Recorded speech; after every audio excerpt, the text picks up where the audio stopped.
Bueno, iniciamos, ¿no? Este vamos a dar inicio a la cuarta mesa de trabajo relativa a élites empresariales, élites de poder eh, en el estado de Jalisco.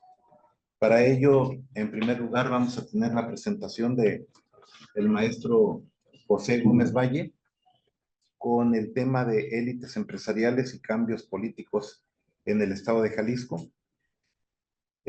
Para lo cual pues cedo el uso de la voz al maestro. Adelante, maestro. Muchas gracias, gracias. Bueno, antes de iniciar, quiero agradecerle a los presentes, agradecer también a los que siguen esta transmisión y bueno, también pues, a quienes hicieron posible la organización, al doctor Alberto Arellano, al doctor Magdiel Gómez. Les agradezco mucho la invitación y que me permitan platicarles aquí un poco de un proyecto de investigación más amplio que se llama precisamente Grupos Empresariales y Participación Política en Jalisco. Hoy les voy a platicar acerca de las élites empresariales y los cambios políticos en Jalisco. Esto es parte, es digamos, una incorporación y una actualización de ese proyecto más amplio. Y bueno, pues hoy voy a hablar aquí del papel de las cúpulas empresariales en los cambios políticos. Para eso, bueno, vamos a hacer una exploración temporal para tratar de entender cómo ha evolucionado esta ecuación y cómo se ha dado la circulación de las élites, tanto políticas como económicas. Creo que muy pertinente y relevante estudiar esta relación entre política y empresarios porque hemos asistido a ver cómo representantes de las cúpulas empresariales, de ser únicamente órganos de consulta y de adhesión a políticas y decisiones tomadas desde el poder,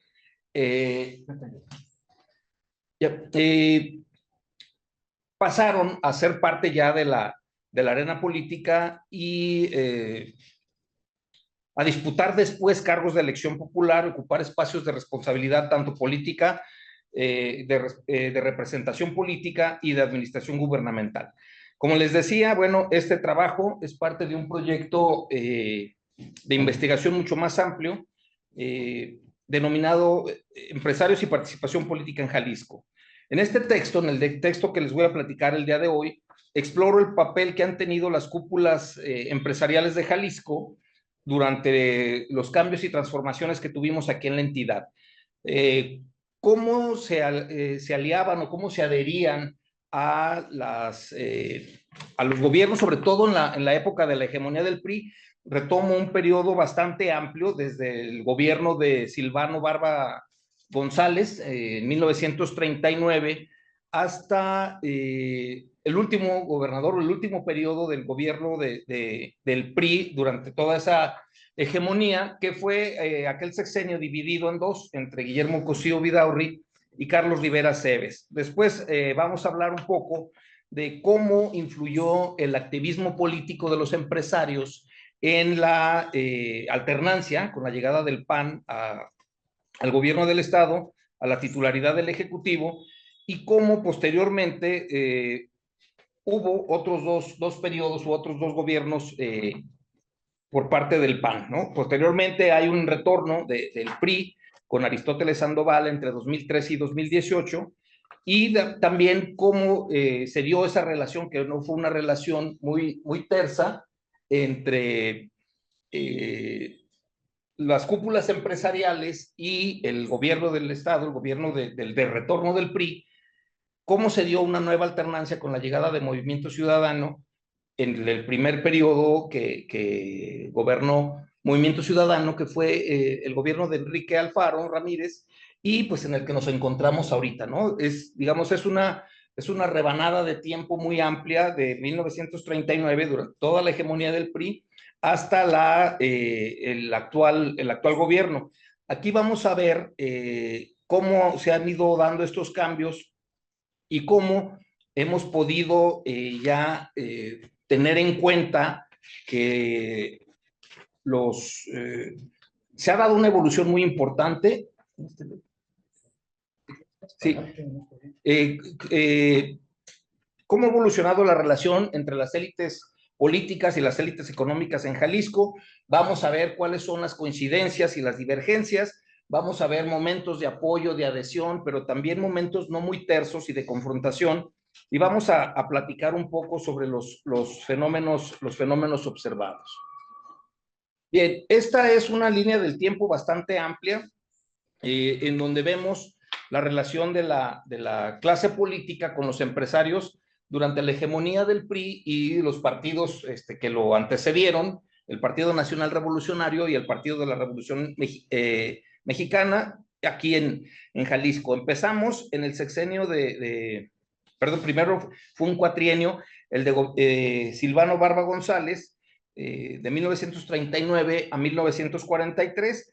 Silvano Barba González, pues era un conspicuo cardenista, era un gobierno que tuvo toda la cercanía y todo el apoyo del general Lázaro Cárdenas, pero también al llegar a la gubernatura en Jalisco, tuvo muchas controversias, sobre todo relacionadas con el artículo 3 de la Constitución, que hablaba de la educación laica.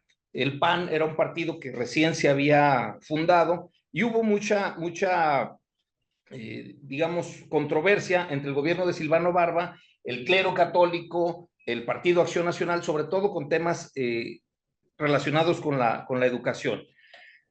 Pasamos posteriormente al gobierno de Marcelino García Barragán, de 1943 a 1947, también fue un cuatrenio.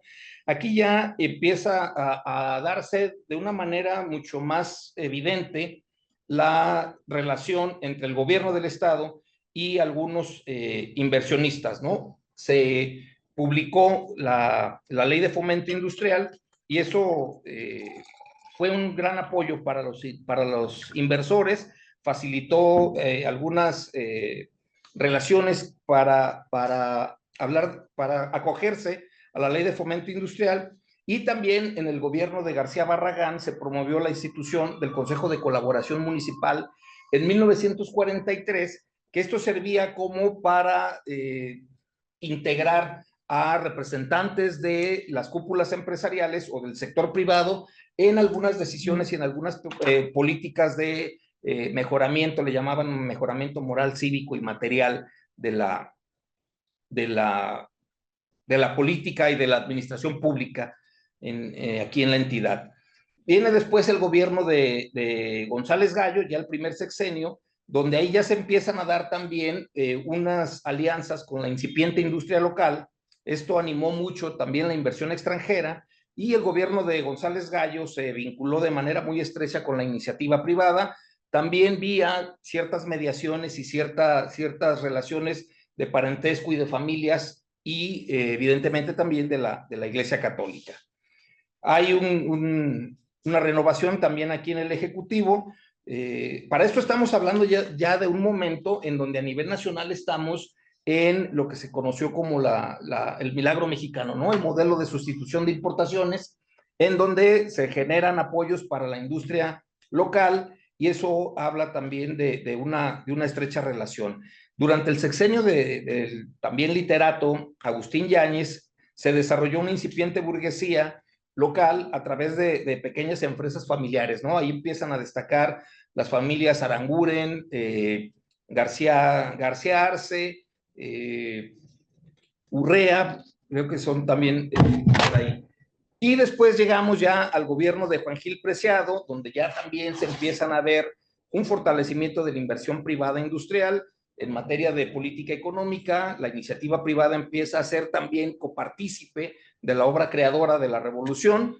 Esto en palabras del entonces gobernador Juan Gil Preciado, que él decía que en materia económica la iniciativa privada debería ser copartícipe de la obra creadora de la revolución y que no deberían verse como antagonistas. Ahí empezó a entregar una serie de franquicias y estímulos fiscales, perdón, a empresas que se establecieron en Jalisco. Algo que me parece muy importante destacar aquí es que a partir de 1959, en el gobierno municipal de la ciudad capital de Guadalajara, la vicepresidencia era una especie de concesión no formal, pero sí institucionalizada, que esto pudiera parecer contradictorio, pero era como una regla no escrita que se mantuvo durante mucho tiempo. ¿Qué sucedía con esto? Bueno, pues se integraba a un representante del sector industrial, del sector empresarial, pues la iniciativa privada en general, a la vicepresidencia de Guadalajara para que hubiera algo, se decía en aquel entonces, de disciplina y de organización administrativa en el gobierno de la capital.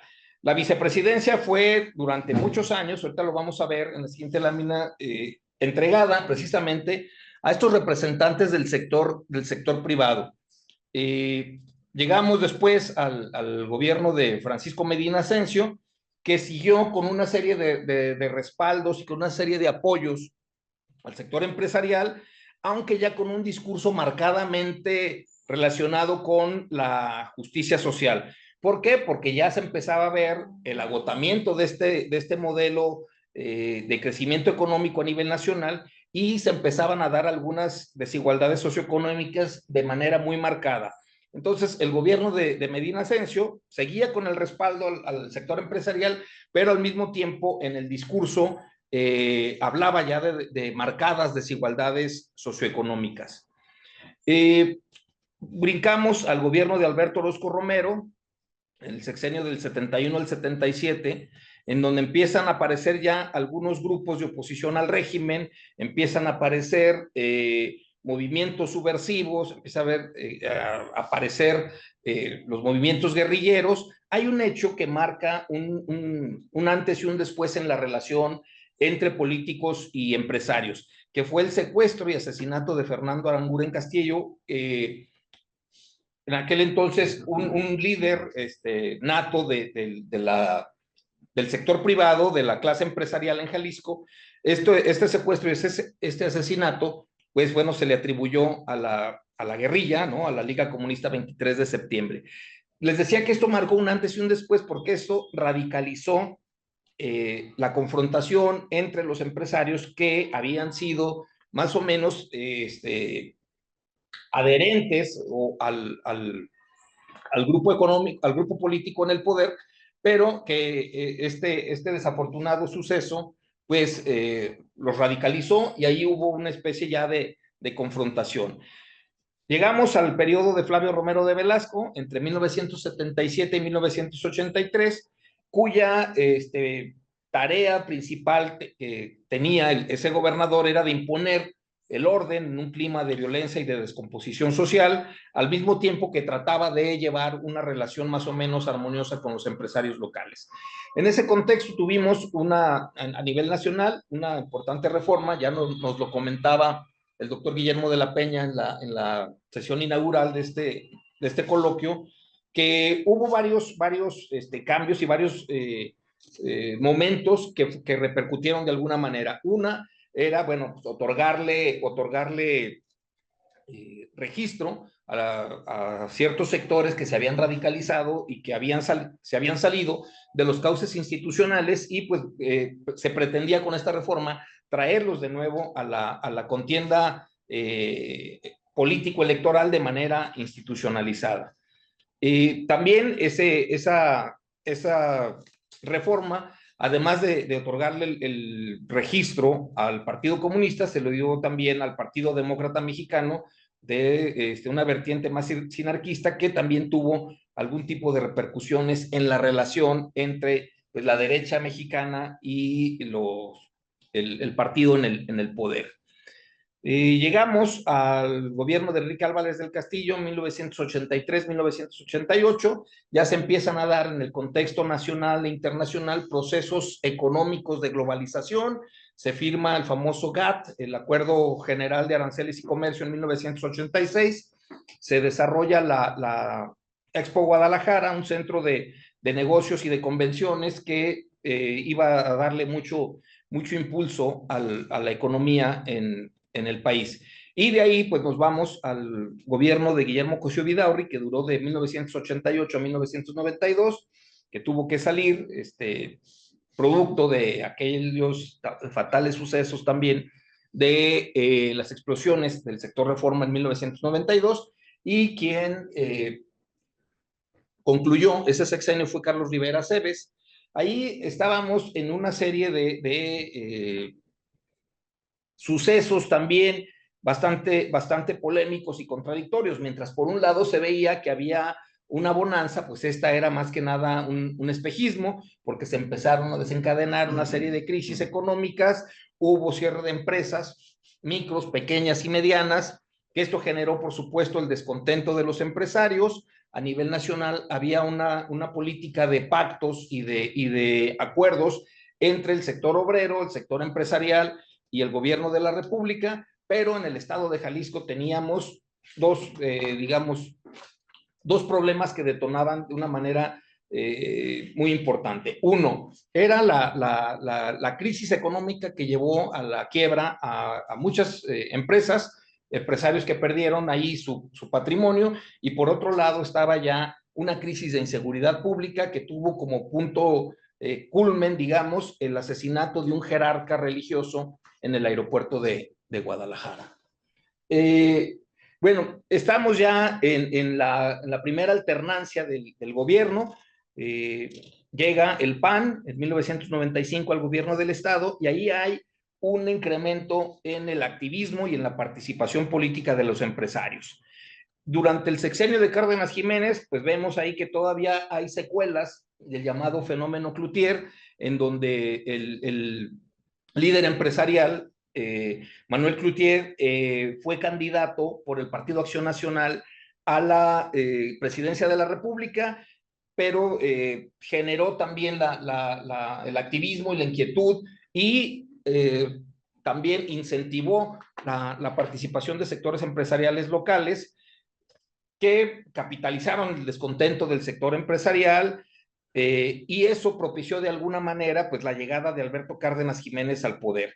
Ahí hay una incorporación de 4 líderes empresariales en el primer gabinete de alternancia, personas que habían tenido poca o nula participación al interior del Partido Acción Nacional, pero que ya se empezaba a ver a las cúpulas empresariales como un espacio de politización o como plataformas de lanzamiento para que personas que representaban esos intereses fueran incrustadas en la administración pública. Ahí empezamos a ver que se empieza a reclutar también cuadros que provenían de universidades privadas, y hay una nueva dinámica de gestión gubernamental en donde pues, se hablaba ya de eficacia, de transparencia, de más honestidad, de menos corrupción, pero bueno, ahí en la lámina lo vemos que lo tenemos en interrogantes, porque se dieron también algunos señalamientos que bueno, son parte también de la investigación. El segundo gobierno del Partido Acción Nacional fue el gobierno de Francisco Javier Ramírez Acuña, que coincide también con la llegada de Vicente Fox a la presidencia de la República. Aquí también se incorporan 4 personas que provenían de las cúpulas empresariales, pero algo muy curioso, no repitieron empresarios del gabinete anterior, sino que hubo una renovación. Si se pensaba que iba a haber una continuidad, o si se pensaba que había una imbricación entre cúpulas empresariales y el partido político, bueno, pues el partido repitió en el gobierno, pero no fueron las mismas personas las que llegaron al gabinete. Y aquí también se empieza a recuperar el papel de las universidades públicas como proveedoras de cuadros, algo que se había eliminado en el primer gobierno del PAN. Ya en el gobierno de Ramírez Acuña ya hay un reclutamiento mixto de cuadros, tanto de universidades públicas y como privadas.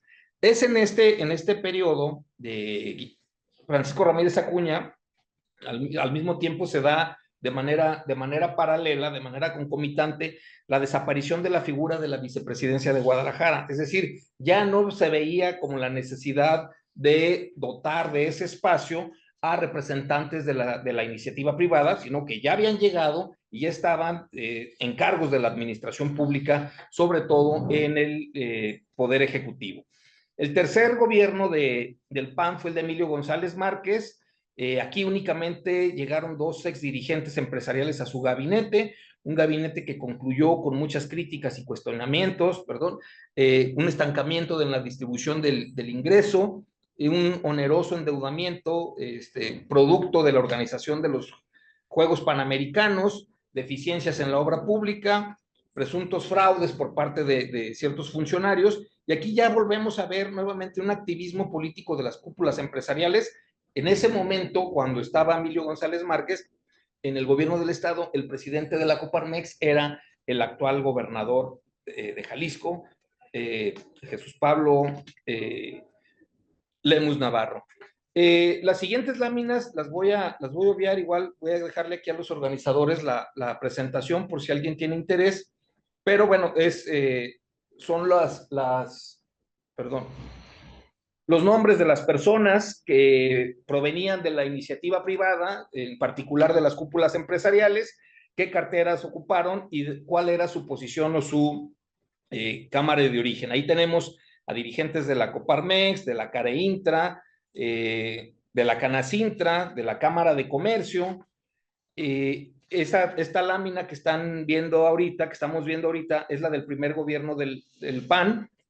Ahora estamos viendo ya la segunda, donde hay otras personas que provienen también de otras cámaras, del sector alimenticio, de la Cámara de la Industria de la Construcción, pero siempre estaban ahí liderazgos y representaciones de las cúpulas empresariales.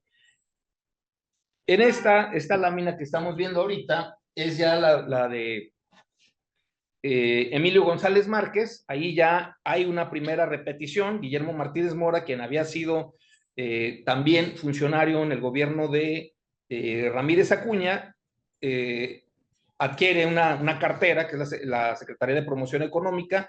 Está Aurelio López Rocha. Este señor López Rocha es algo muy, muy curioso, porque su familia siempre había estado relacionada o había estado vinculada con el Partido Revolucionario Institucional, incluso dentro de los comités de financiamiento.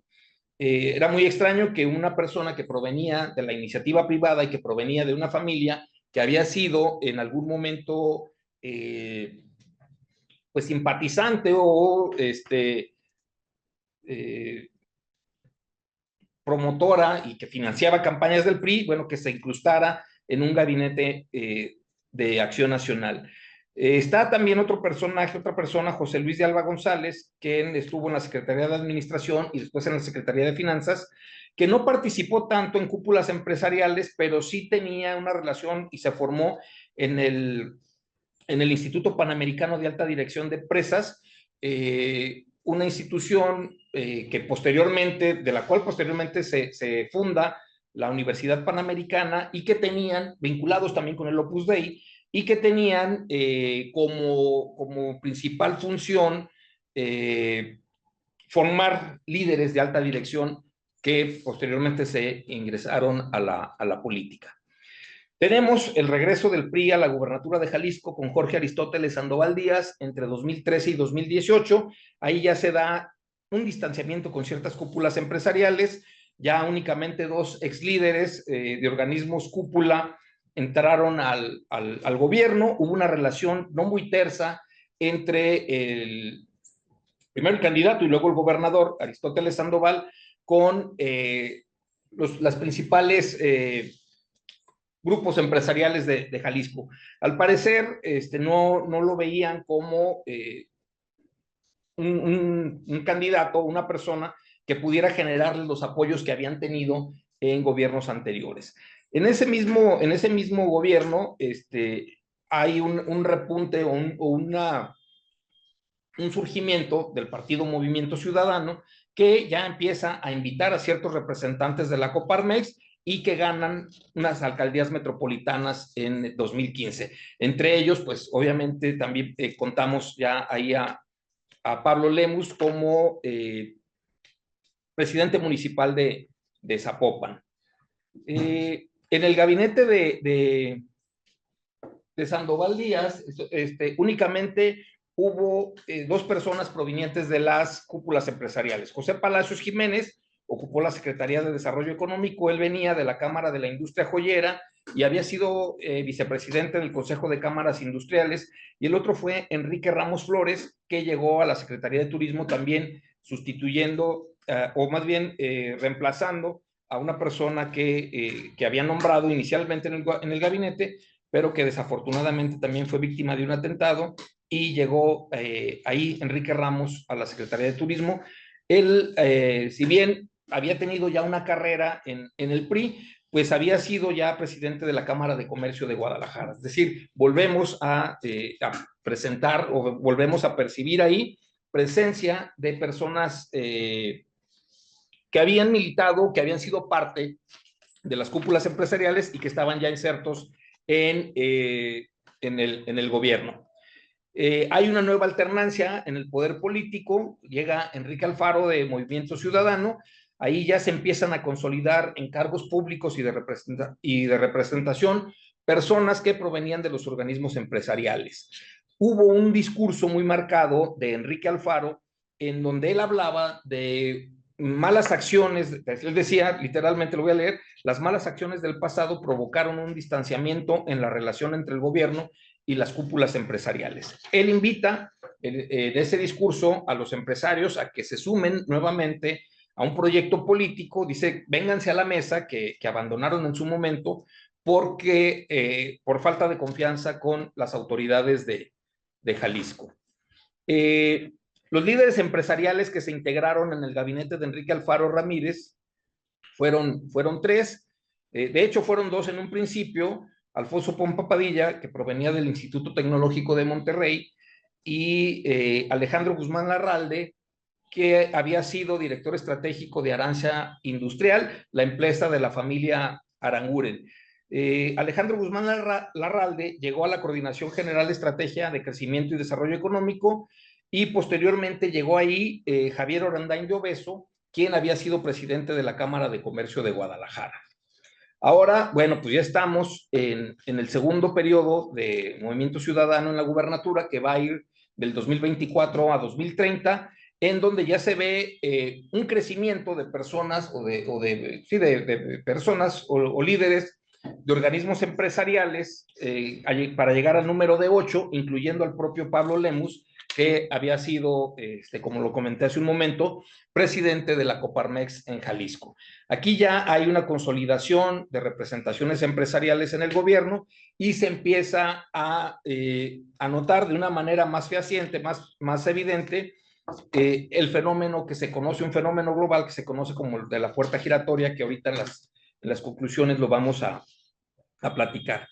Esta lámina nos muestra quiénes son esos liderazgos empresariales que están incrustados en el gabinete de Pablo Lemus, empezando por él mismo, ¿no? Que fue presidente de Coparmex entre 2008 y 2011, y hay otros personajes, Rafael Orandain Parra, Horacio Fernández Castillo, que venía también del Consejo Nacional Agrario, de la Coparmex, que había sido miembro de la industria alimenticia, Manuel Herrera Vega, presidente del Consejo de Cámaras Industriales, que también había sido ya diputado federal por Movimiento Ciudadano, Ricardo Barbosa Asensio, quien fue presidente de la Comisión Laboral de la Coparmex a nivel nacional y que fue presidente también de la Comisión Laboral del Consejo de Cámaras Industriales de Jalisco.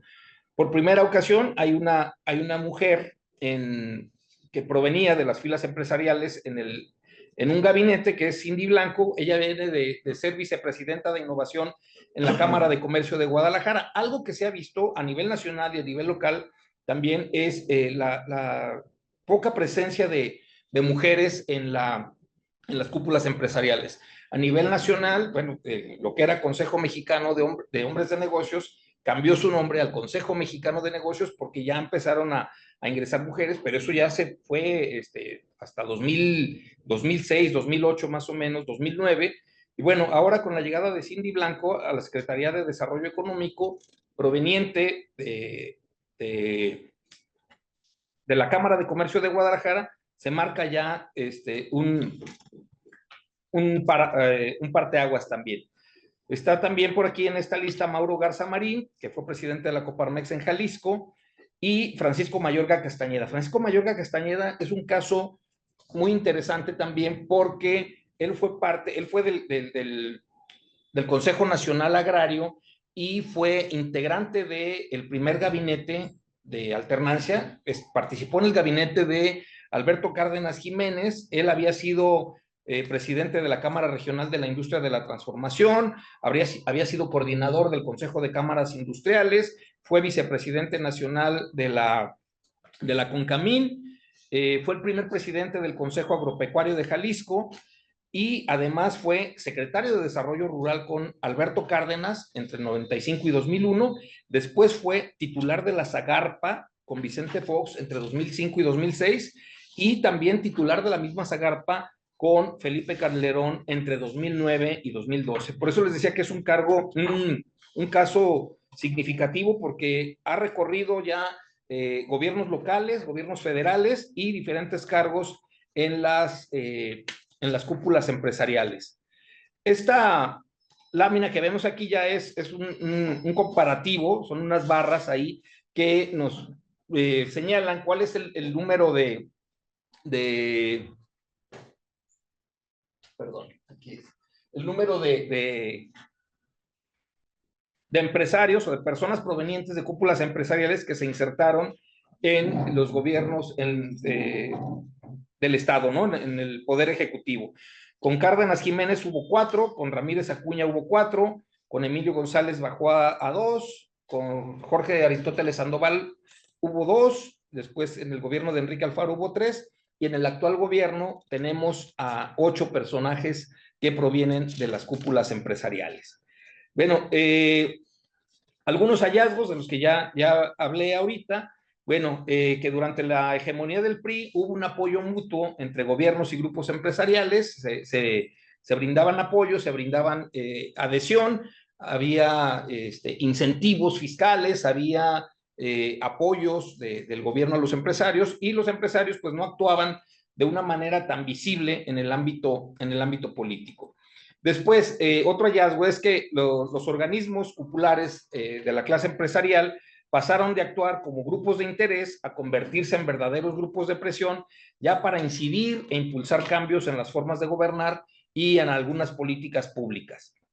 Ya con la alternancia y la llegada del PAN al poder, empezamos a ver que representantes de las cúpulas empresariales ingresaron a la política de manera activa para integrarse en gabinetes, ya sea en cargos de designación o al mismo tiempo para competir ya por cargos de elección popular, fueran estos del ámbito legislativo o del ámbito municipal. Y esta participación se ha sostenido y se ha incrementado hasta la actualidad, como lo pudimos ver en las láminas que les presenté anteriormente. Otro hallazgo es que ya es palpable una cultura empresarial en el Estado, en la entidad, que busca posicionar a sus representantes en posiciones de decisión política, ya no tanto desde una visión de consenso, de apoyo, de consultoría, como órganos consultivos, sino como verdaderos participantes. Otro de los hallazgos de los que ya hablamos por acá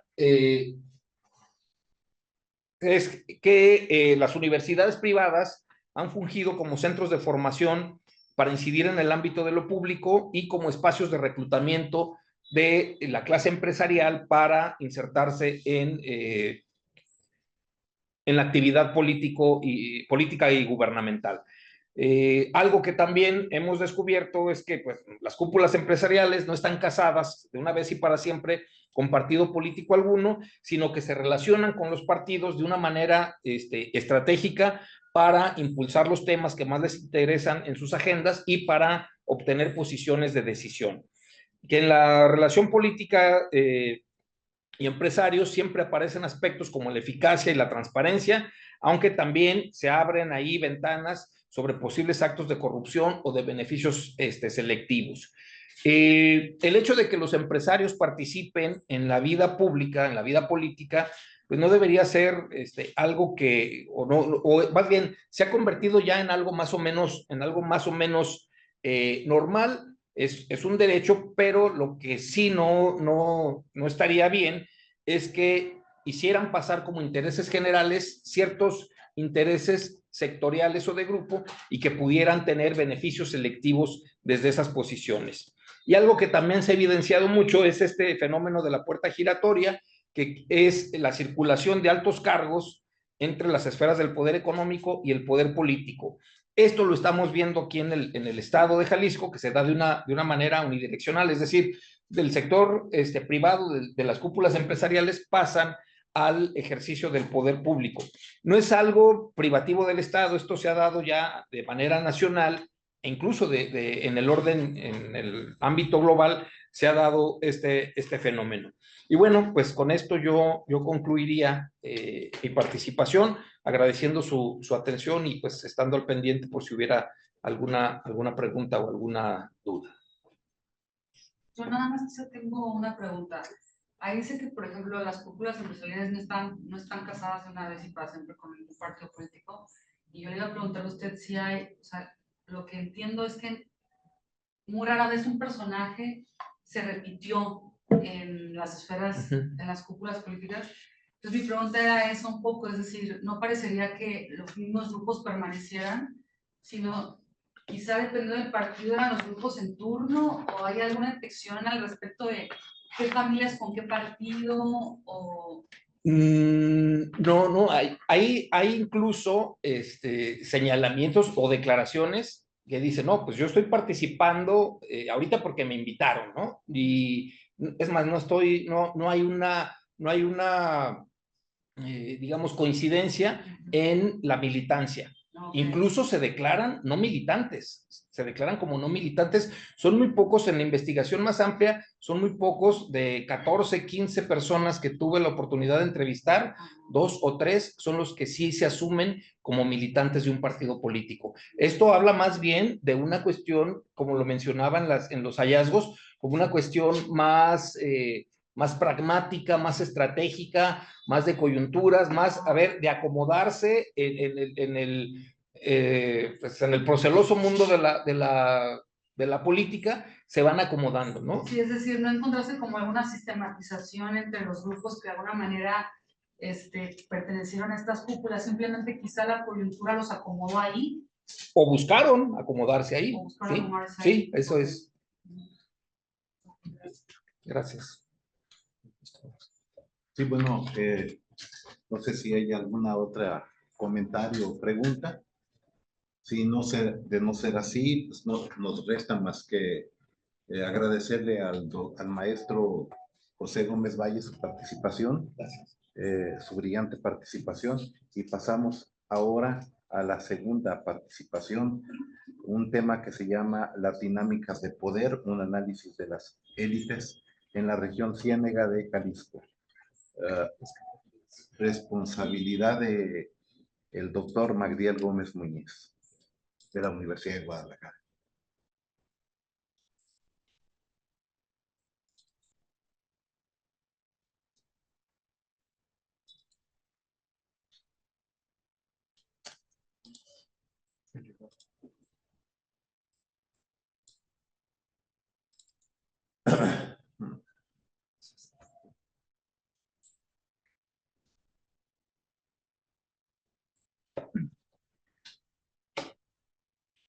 Muchas gracias, muy buenas tardes a todos ustedes.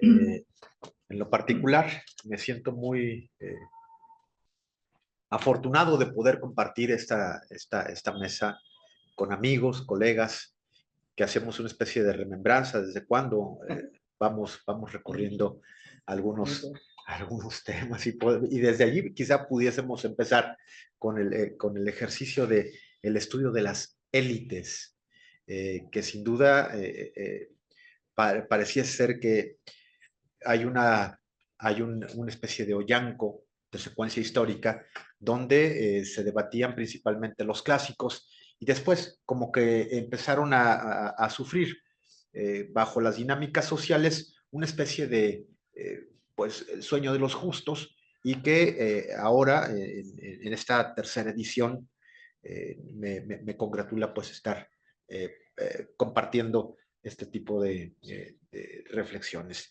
Y lo haremos desde la región Ciénega, desde la región 4 Ciénega del estado de Jalisco, donde hay una serie de actores altamente interesantes. Y para ello debo empezar con unos personajes clásicos, aproximaciones epistemológicas. Casi siempre lo hacemos desde los reconocidos Wilfredo Pareto, Gaetano Mosco y Robert Michels, que de alguna manera son con los que la mayoría de los politólogos o los que nos acercamos a este estudio o al fenómeno de las élites, pues sin duda lo tenemos dentro de la formación profesional.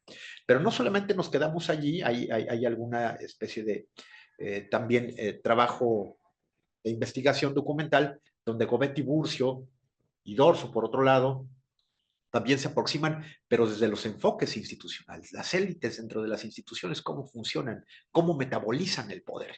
Después, George Lowenfield y John Haley, obviamente pasando por Josep Alois Schumpeter, que es otro de las referencias indispensables para poder entender esta democracia desde las élites. La democracia no es un fenómeno de masa, no es un fenómeno societal del corpus soberano del ciudadano de a pie, sino más bien es un acuerdo de aristocracias, de plutocracias, que tarde o temprano nos lleva a que las decisiones tengan un sesgo totalmente muy bien documentado de hasta dónde van los alcances del poder, la clase dominante, las subélites y por supuesto también esta concepción de ofelimidad que a lo largo de este documento, de esta presentación, lo vamos a estar viendo. McPherson's, obviamente el libro clásico de Mills, Maisel y Putnam, y por supuesto Robert Dahl con Eulau, que son los que de alguna manera en el texto que se va a presentar para la composición de este libro son el referente obligado y que nos acompaña en una especie de estado del arte y marco teórico altamente interesante. Debo decir que la región Cuatro Ciénega, la primera ocasión que tuvimos la oportunidad de aterrizar en aquel municipio conocido como La Barca de Ocotlán, pues esta región tenía una constitución de alrededor de 13 municipalidades que después una especie de recomposición geográfica quedan en 9 y existe un mapeo de élites con una visión amplia, pero precisamente de empirismo totalmente fundamentado para proceder al análisis de las clases dominantes, subélites y superioridades políticas. Es importante señalar esto porque de alguna manera hay unas formas de entender esta dinámica y ahorita les comento por qué. Me voy a adelantar un poco. Nosotros pudiésemos entender que la región de la Ciénega, entendida como una parte de la extinta zona metropolitana de Ocotlán, de las 3 que existían en Jalisco, Guadalajara, Puerto Vallarta, Ocotlán, pues el delta natural para poder entender el fenómeno de las élites iba a ser Poncitlán, Jamay y probablemente La Barca, pero no es así. Ese es un giro que se da bastante interesante porque los poseedores del capital y los que se organizaban políticamente tenían sus bastiones en una composición territorial que databa de Tototlán, con una gran familia bastante numerosa de productores de ganado lechero, y constituyen por primera ocasión una empresa llamada 19 Hermanos, que se encarga de promover una salud integral para todas aquellas personas desprotegidas o de escasos recursos con un producto que medianamente pudieran llevar a la mesa y cubrir las necesidades básicas. Una especie como de filantropía, estimulada todas ellas bajo la lógica del clero, que también juega un papel importante en este escenario. Y por el otro lado, yéndonos hacia a Totonilco el Alto, un gran y muy enriquecido territorio donde el agave va a ser punta de lanza para el desarrollo económico y el desarrollo de otra élite. Y entonces teníamos por un lado los productos lácteos, quesos, carne de calidad, y por el otro pues la bebida espirituosa. Interesante todo ello porque los grupos que surgían a partir de esta composición y acumulación de capital iban a dar por resultado una especie de lucha entre montescos y capuletos, que eso es bastante interesante porque buscaban la supremacía de cómo se deberían integrar los grupos de poder para los intereses privados de estas clases dominantes. Y eso lo podemos mapear un poco más adelante. Pero me regreso un poquito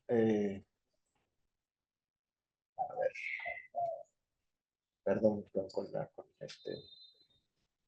Entonces, en Ocotlán tenemos 19 hermanos, perdón, en Tototlán los 19 hermanos, en Ocotlán se va a caracterizar por un grupo, el grupo de los 30, después de ellos el Club Rotario, con el capítulo 41-40, y después una especie de aparición de una asociación de fabricantes muebleros. A diferencia de Tototlán y a diferencia de Atotonilco, Ocotlán se caracterizó por ser totalmente ciudad industriosa. Y así te recibe Ocotlán. Bienvenido a la ciudad industriosa de Ocotlán. Y dentro de la composición del territorio, se pensaba, entre muchas otras cosas, desde el grupo de los 30, hacer un gran puerto seco que pudiera metabolizar los ejercicios de producción de cada uno de los 13 municipios anteriormente, para después trabajarlos en su totalidad de 9. Pero aquí debemos hacer una pausa, porque dentro del ejercicio de la composición de las élites aparecen dos pilares que vienen a dinamizar todo el fenómeno de producción y decisión política y producción de agendas de lo público, y uno de ellos es Nestlé, la compañía transnacional Nestlé, y Nantli, los productos para infantes, y por el otro lado, una comunidad de empresarios venidos de la Ciudad de México, instalados con el membrete de Celanese mexicana. Entonces, estos dos bastiones de poder empiezan a decidir cómo se debe mover la economía, el desarrollo integral de la ciudad, y por supuesto aparecerá entonces otro grupo favorecido, Aceros Ocotlán, y el grupo Núgar, empresarios que al autotransporte y principalmente con el capítulo de las grúas, empezaron también a movilizar mucho de lo que se producía al interior de la región Cuatro Ciénega. Entonces, esta región empieza a tener un tamizaje interesante debido a que se consagra como un desarrollo integral económico y regional en esa comunidad, que también tenía cercanía con la laguna de Chapala. Pero hay que decir algo, la composición de temas metropolitanos, de áreas y zonas metropolitanas, para el caso de lo que nosotros tenemos mapeado también, que es Ocotlán 23, área metropolitana Ocotlán 23, compuesta por Poncitlán, compuesta por Jamay y, por supuesto, Ocotlán, fue netamente accidental, porque no cubría las condiciones necesarias territoriales para decir que había colindancias y una serie de elementos y variables que iban a decir dentro de las dinámicas del poder es lo más apto para poder generar ejercicios económicos. Entonces, Afamo, Celanese, Nestlé, Grupo Núgar, Aceros Ocotlán, y por el otro lado el Tequila Don Julio y los González. Estos grupos definen el derrotero de hacia dónde va a caminar los primeros años de 1930 a 1950 en el municipio de Ocotlán. Y habíamos dicho que este grupo de empresarios, de los clásicos empresarios, la clase dominante, vinculados con el sector político, con el grupo político, la élite política, perdón, para ser precisos, la élite política, tenían sus reales sentados no en gente de Ocotlán. Y eso es importante señalar, debido a que la élite política se constituía por no nacidos de Ocotlán en aquella fecha, sino personas que venían de la Ciudad de México, medianamente se organizaban en una especie de planilla edilicia, y bueno, ahí aparecían los nombres de los próceres que habían nacido en esos terruños, ¿no?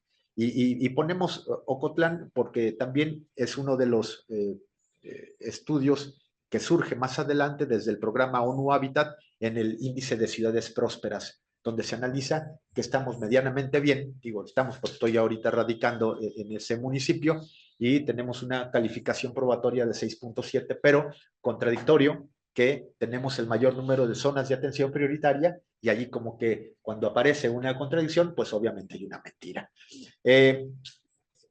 Estos grupos, el grupo de los clásicos, le da paso a una nueva camada que tendríamos que estar mapeando en este momento. Hay unos neoelitistas con incidencia gubernamental ya directas, nacidos de estos resabios de los baby boomers del anterior cuño, y tenemos un grupo que se llama Ocotlán 2050, un grupo donde el líder de ese ejercicio se llama Jesús Chaboya Moya, pero acompañado por Eduardo Vidrio Rivas, expresidente de AFAMO, venido de Acción Nacional y Movimiento Ciudadano, y cercano al gobernador Pablo Lemus Navarro, de Movimiento Ciudadano en este momento, precisamente por el ejercicio de Coparmex. Allí se reunieron y a la vuelta de, ahora como gobernador del estado de Jalisco, el número de visitas que tiene precisamente a esa municipalidad ronda alrededor de las 7 en este periodo de manera activa. Todas ellas trabajando con los industriales. Aparecerá una especie de coqueteo de el famoso Puerto Seco que se había dejado de lado, recuperarlo, y curiosamente también no hacia el municipio de La Barca, que podría ser cabecera en el anterior mapeo territorial electoral de distrito, que ya no lo es, y que también lo tendríamos que entender por qué la zona de La Barca está compuesta netamente por ejidatarios. Y bajo ese tenor aparecerá otro grupo, el Grupo Río, Rescatando Identidad Ocotlán, que se forma en el 2015 a la cabeza Francisco Estrada y Coparmex Juan Antonio Mercado Vargas, conocido por varios de nosotros aquí, que en su momento fue regidor en el periodo de 2018-21, con un expresidente municipal que repite 2 mandatos, Paulo Gabriel Hernández Hernández, del Movimiento Ciudadano, que antes precisamente era el secretario general del PRI, pero que por decisiones del mismo partido, por la disciplina de las élites, tuvo que transitar de una ideología a otra. Y curiosamente, la primera transición se da PRI-PAN y en un segundo momento MC Morena.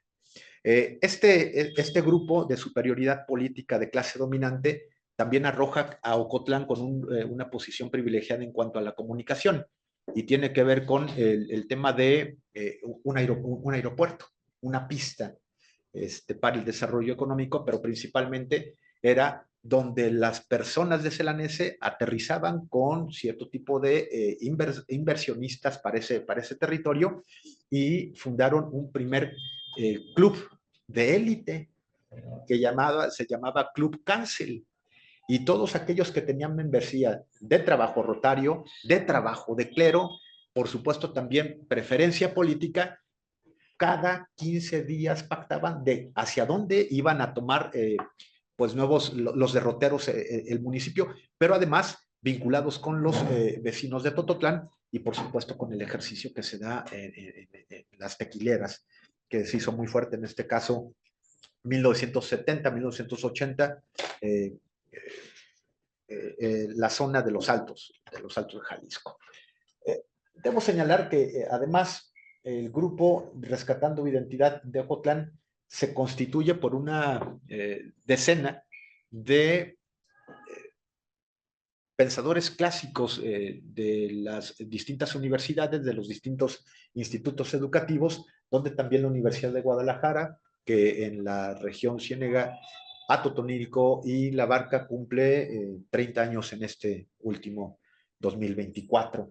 Y precisamente desde el grupo de los 30, la instalación de la primer piedra se da dentro de la Universidad de Guadalajara, haciendo presencia en el sistema red a través de un personaje que aquí tenemos sentado en esta mesa, que participó en el grupo de los 30 y el primer secretario académico en aquellos años, 1993, haciendo el gran brinco. Luis Arturo Macías García, que además pues es un buen amigo y estudioso de los temas metropolitanos. Siguiendo así, bajo esa dinámica nunca se separó el clero, y eso también lo debemos señalar. Hay en esta diapositiva una serie de personajes, pero donde los 3 últimos, en la parte de abajo, en la parte inferior, fueron totalmente activos, hacedores de agendas políticas y se reunían con los presidentes municipales, en aquel entonces Pedro Jaime, hasta el último que acaba de retirarse del cargo, Josué Ávila Moreno de el Partido Morena. Y esas vinculaciones que se daban iban en el tenor de solicitar cierto tipo de apoyo para las edificaciones con carácter filantrópico para adultos mayores y por supuesto también de las comunidades vulnerables, principalmente el fenómeno migrante que se da precisamente porque las vías ferroviarias atraviesan el municipio de Ocotlán. Entonces hacer una especie de FM4 y a partir de eso un refugio que hacía las veces también para poderse encontrar empresarios haciendo labor filantrópica con el clero y definiendo agendas políticas con una composición edilicia que está muy bien mapeada, que se da solamente en el municipio de Ocotlán, que es la atención a los migrantes. Y hay que tarde o temprano lo sostiene Acción Nacional, después, primero el PRI, Acción Nacional y después FC. Es importante también, aquí está el delta que les comento, ese es el delta del desarrollo, y entre cada uno de los puntos, la característica de los territorios es que tienen una gran cantidad de agua. Pero hay un fenómeno muy curioso, el agua que se da, y eso nos platicaban en algunas entrevistas los empresarios que decidían hasta dónde y cómo acercar estas mismas empresas para dinámicas económico-comerciales, es que el nivel de metales hacía prácticamente poco conveniente para el consumo humano y, por ejemplo, tenemos una comunidad que estaba catalogada como una de las principales comunidades que ni siquiera debió haberse permitido la construcción de vivienda urbana por los altos niveles de arsénico y plomo que está más adelante San Martín de Sula y que sin duda pues sigue siendo un territorio pues marcado por un fenómeno muy curioso de agenda verde. Y allí está precisamente Nantli, donde las perforaciones que hace de los principales pozos de agua va en la medida de la calidad que obtiene y medianamente los privatiza. Negociación que se da entre varios sectores, principalmente de los productores de ganado. Aquí están las asimetrías regionales que les comentaba, Ocotlán 62.67 del programa ONU Habitat, índice de ciudades prósperas, y tenemos un crecimiento económico, se sostiene que medianamente activo, aglomeración económica y un empleo donde hay indicadores que el posicionamiento educativo de Ocotlán no rebasa el segundo de secundaria.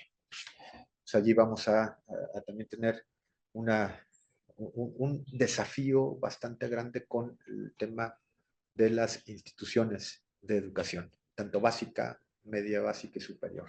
Tenemos la región en este delta, donde principalmente Cebetis y Universidad de Guadalajara se presencian. Lo comparto porque además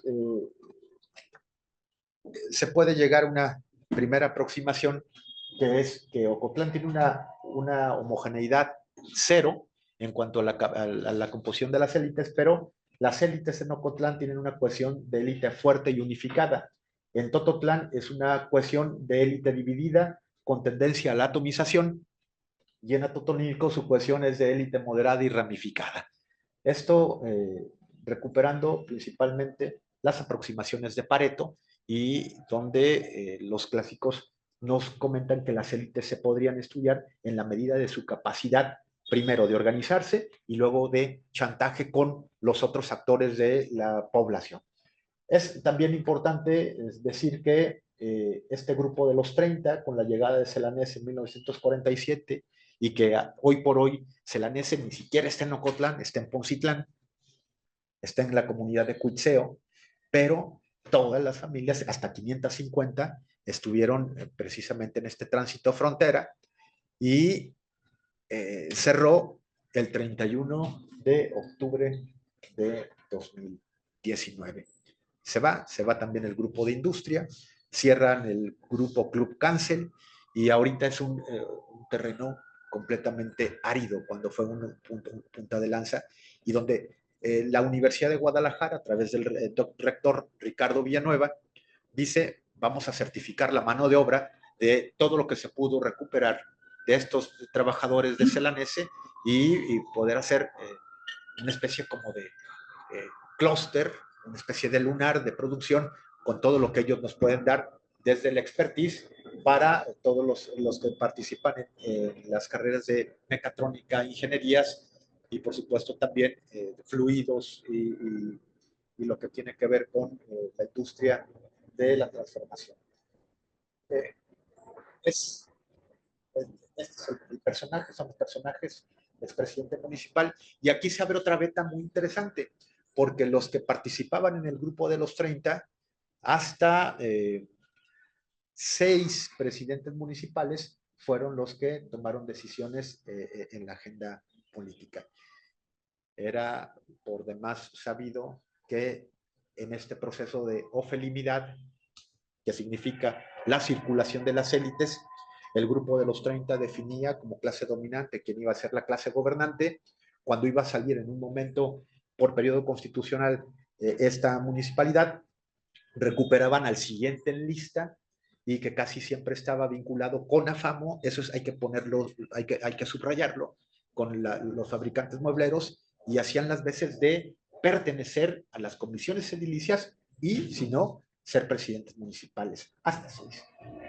Pedro Jaime fue uno de los principales promotores y Absalón García, que más adelante de Acción Nacional llega como presidente municipal, se inserta dentro de Diputación Federal y está también blindando principalmente a una comunidad donde él se dedica a la formación de ganado, también la crianza de ganado.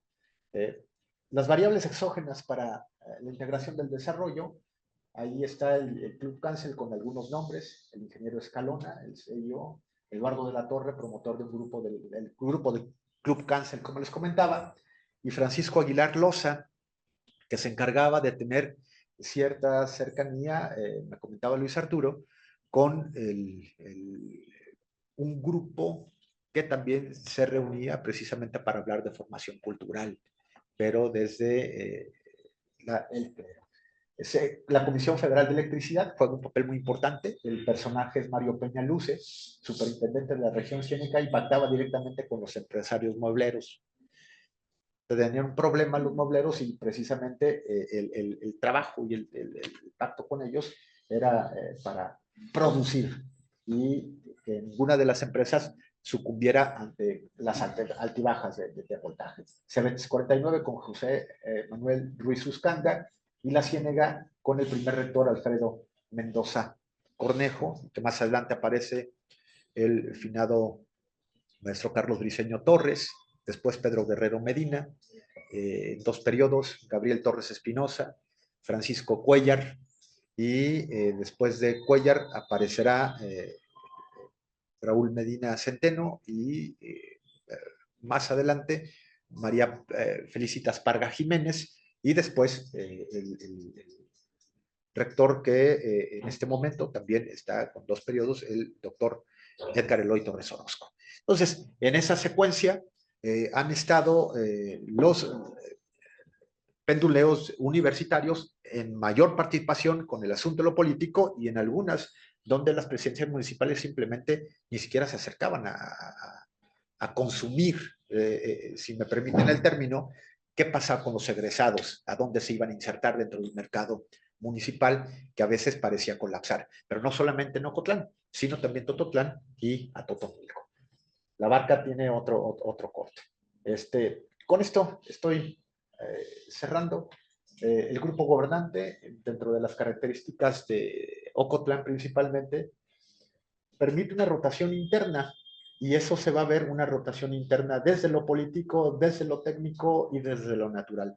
La rotación, obviamente natural, por la muerte, el exilio de algunos de los políticos, lo técnico, por las transiciones y brechas generacionales, en este caso Ocotlán 2050, y por el tema de las competencias políticas, donde cuando llega Morena prácticamente arrasa con todo lo que pudo haber fincado de buenas prácticas gubernamentales MC en su momento, y así una persecución de tinte que parecería ese telenovelesco sobre un tesorero que había desaparecido dentro de una especie de acto de corrupción, muchos de los bienes en aquel entonces, ¿no?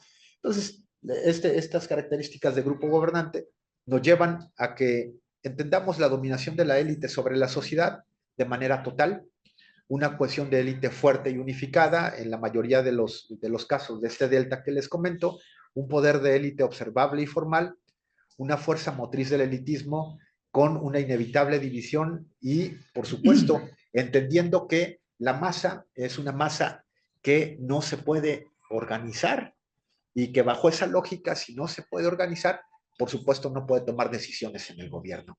Dentro de esta visión de superioridad psicológica e intelectual, las élites son las mejores en cualquiera de los campos. Y respondiendo la pregunta que nos lanza la compañera estudiante del doctorado en ciencia política, Aire Coronado, la historia precisamente de las élites y cómo se van acercando, es una historia que se nutre desde un enfoque de clases y es un cementerio de aristocracias. No puede haber élites sin territorio porque el territorio va a definir las dinámicas de estos mismos ejercicios cupulares y por supuesto también entender cómo dentro de las fuerzas y las persuasiones estas élites van a ser reemplazadas y esto es una constante.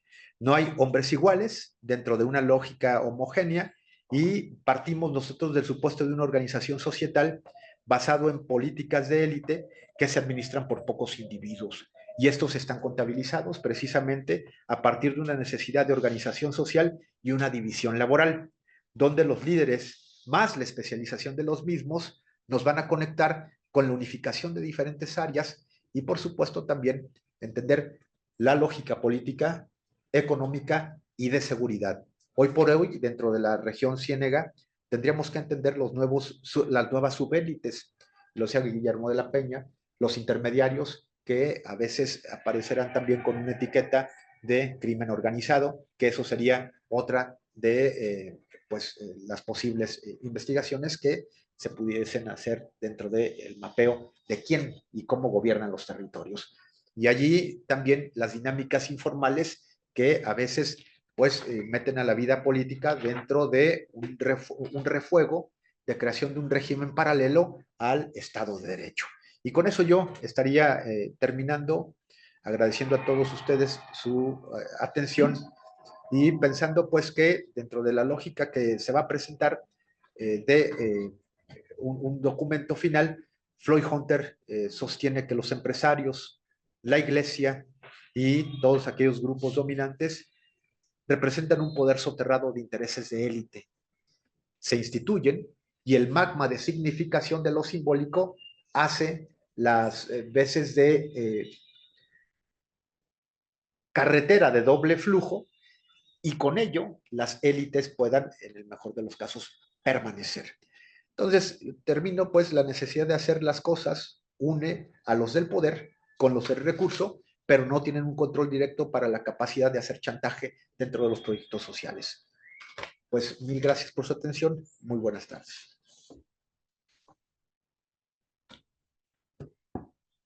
Bien, agradecemos la brillante exposición que hizo el doctor Magdiel Gómez Muñiz sobre las dinámicas de poder en la Ciénega Jalisciense.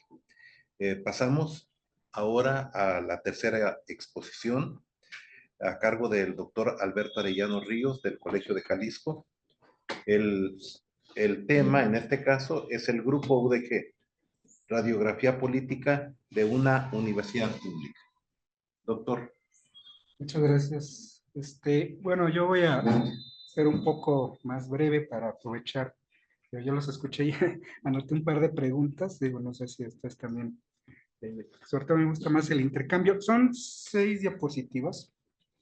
La primera tiene que ver con precisamente, bueno, como ustedes saben, este es un proyecto que se inscribe en una investigación más amplia también como lo plantea el maestro Gómez Valle. Ya han salido, siguiente, ya han salido 2 textos, o sea, uno, precisamente el primero fue un libro que coordinó el doctor Ernesto Casas, que precisamente se tituló La fe en la vida política de Jalisco, y el segundo precisamente tiene que ver con el grupo de una aproximación analítica una propuesta analítica de aproximación, ¿no? Entonces, buena parte de la cuestión teórica está en el segundo trabajo, sobre todo en el libro que se va a presentar al rato. Que déjeme decirle, bueno, que el proyecto más amplio se titula El poder de la Universidad de Guadalajara, estructura y redes de mediación. Entonces, lo que les voy a presentar es el tercer texto, digamos, que se aboca más a la parte empírica, a la parte del trabajo documental, del trabajo merográfico, de lo que uno observa y ve, pues, al estar aquí en la ciudad, en la región, pues obviamente uno se da cuenta de ciertas cosas, de observar, de escuchar. Entonces es un análisis político al final de cuentas. Obviamente tratar de evitar en el análisis político que sea doxa opinión, sino que obviamente el análisis, aunque está muy menospreciado en el mundo académico, el buen análisis político requiere de teoría, requiere de metodología. Entonces deja todas estas partes, pues que todo el mundo tiene derecho a opinar sobre la vida política y la vida pública, ¿no? Entonces, aquí creo que la parte esta que está ahí de lo que ustedes ya están viendo, ¿por qué? Porque lo que yo voy a decirles, bueno, es un estudio político donde no me detengo ahí, pero lo que hay detrás de lo que yo hago, vengo haciendo en esta parte del estudio de lo político y la pública, digo, de lo público y las políticas públicas también, son elementos más bien de lo que pudiéramos llamar disciplinariamente sociología histórica, es esta parte de ver las relaciones entre estructura, agencias, procesos, coyunturas, para entenderle sentido a los cambios en sus diferentes dimensiones. La parte esta de antropología social, sobre todo la antropología social, ayuda mucho a entender lo que la literatura politológica llama como lo informal o las prácticas, es decir, esas 2 categorías se quedan cortas con el mundo que nos hace ver el mundo antropológico con sus categorías analíticas muy precisas, pero que tiene una capacidad explicativa muy profunda, ¿no? Y obviamente que tiene que ver también con lo que tiene la ciencia política en este caso, con el enfoque y la perspectiva de la teoría clásica de las élites, el neolitismo y sobre todo teniendo en cuenta como lo señalaba el doctor Magdiel Gómez, la importancia del territorio, ¿no? Para mí ha sido como un elemento muy importante para desde ahí analizar, ¿no? Entonces, rápidamente para contextualizarlos, no detenerme en la parte analítica de la concepción, de las precisiones conceptuales, la hibridación, bueno, se da en el ámbito disciplinar, es decir, en el nivel conceptual, porque ahorita vamos a ver al final de cuentas tiene que ver con la construcción de un marco analítico, de esa evidencia empírica que leemos en notas periodísticas. Hay que incluso saber leer las notas periodísticas para evitar la parte del escándalo, lo mediático, lo momentáneo, sino, como bien decía el doctor Guillermo de la Peña, el trabajo periodístico tiene muy buena información, muy buena evidencia, pero carece de esto, ¿no? Entonces también es una fuente que se puede utilizar obviamente las revisiones documentales y lo que uno observa y vive aquí, ¿no? Entonces, esto permite, voy a presentarles al rato, en la siguiente lámina, un modelo de relaciones funcionales, es decir, y la parte del trabajo que es un borrador, se detiene en una parte muy sincrónica de detectar las posiciones. O sea, cuando uno habla del grupo UDG, que fue el trabajo anterior, que era más de tipo conceptual y analítico, no sabemos qué es el grupo UDG. Es un grupo de presión, es el líder, en su momento, el líder cacique factotum, es o sea, es todo y nada a la vez. Entonces, lo que yo voy a proponer es como una especie de metáfora de diferentes espacios y dimensiones para todo ese mundo de información, tratar de articularlo y encapsularlo, que me permita tener esto, lo que les decía, de ahí la metáfora de una radiografía política, eso, que es una radiografía, es una fotografía de algo, digamos, de las estructuras óseas, básicamente, de lo que no se ve, ¿no? Entonces, eso quiere decir que la Universidad de Guadalajara está estructurada en sus elementos del poder, no por lo que diga la norma, lo escrito. Esa es una parte que obviamente se cumple con el ritual, que hay que hacerla, obviamente, pero si dijéramos a quién manda y quién obedece, pues ya sabemos quién, ¿no? Entonces, o quién mandaba, ¿no? Entonces, porque eso también nos lleva a ver la parte esta de los procesos y las coyunturas que anotas a pie de página. Si ahorita surgiera una pregunta de ese tipo, pues obviamente vamos a tratarla de resolver. Entonces el ejercicio académico tiene esta intención, sobre todo darle significado en la segunda universidad más grande del país, en términos, ustedes saben, de población estudiantil, de presupuesto, bueno, puede ser menor en comparación con otras, de una universidad que ha tenido una trayectoria y trabajos previos, y bueno, y esto también hay que decirlo, pese a que el problema ahí está, el problema político y el problema público, son escasas las investigaciones que precisamente incluso la misma comunidad de la Universidad de Guadalajara hace de sí misma, ¿no? Entonces, eso también puede decir algo, ¿no? Creo que estoy también fuera, pues no. Afuera y dentro, pues te puedo darme ese lujo por lo menos de decir lo que uno observa sin caer pues en elementos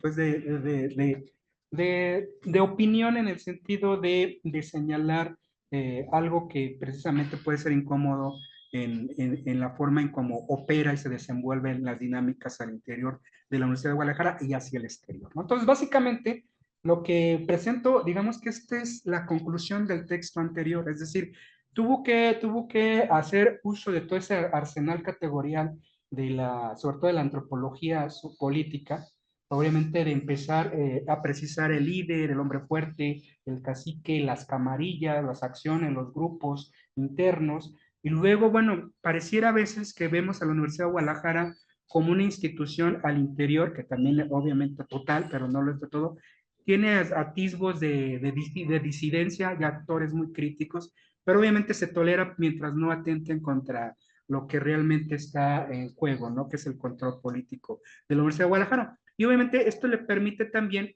para ver después de la Universidad de Guadalajara como una institución total, como una isla, una ínsula dentro del sistema político, de que también se vale, pues, yo lo utilizo como metáfora de una institución octopus, ¿no?